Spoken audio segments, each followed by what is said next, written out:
Welcome to another Skin Jobs tutorial. Today we're going to do a walkthrough on TrueFire.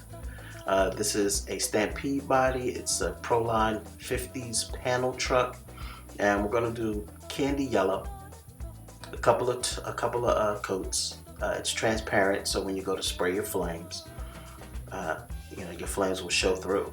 I usually use white. It's reduced 2 to 1. And of course my flames run in the direction of the body, and they thin out and narrow down as you get further to the back.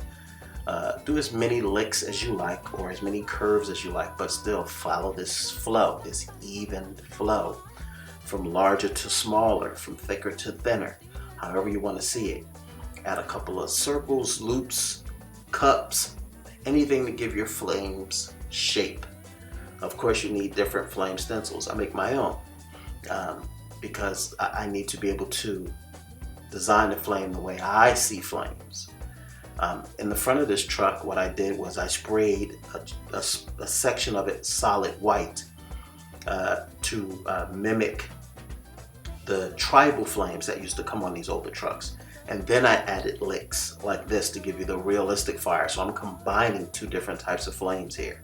So you see how the front of this truck is solid yellow, and then it bursts into the flame, so it's hotter up towards the front. Not a lot of people do that, but I tend to like this particular style on these older trucks. So I'm going to go into a wicked yellow. It's the illustration colors, and now I'm doing the orange now.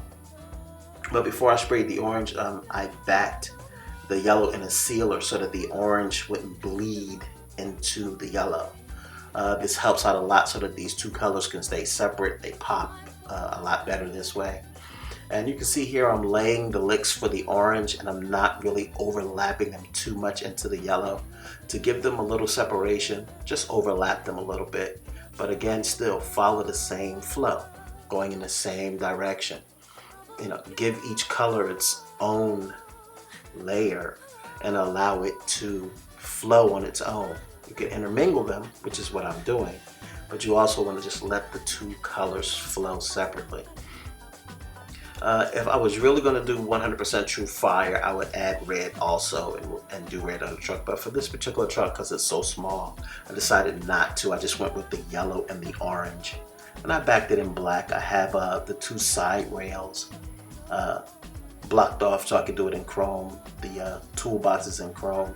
What I'm going to do for the back here is wood, and I turn my compressor down to about 5 psi and spattered on some white mixed with yellow and brushed it along with a transparent brown, transparent tan, and black.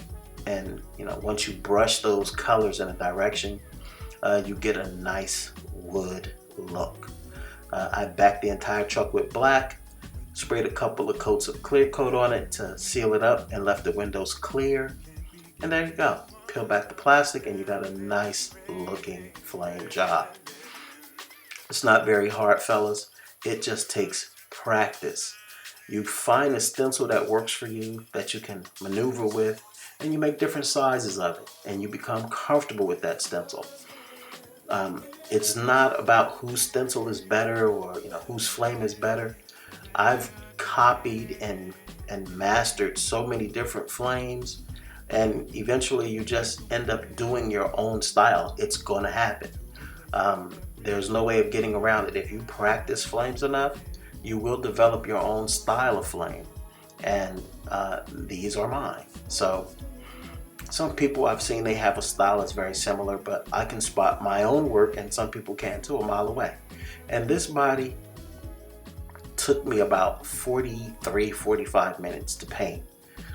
When there are no decals and stencils and masks all over a body, and I'm doing just flames and skulls, I can paint that body in 30 minutes, 35 tops. As long as nobody's bothering me, I flow right through it because I have a workflow and I can do flames very well. So if you have any questions at all, if you're interested in getting stencils for your flames, they're coming. Any other questions, feel free to just hit me up, and I'll see if I can answer them for you.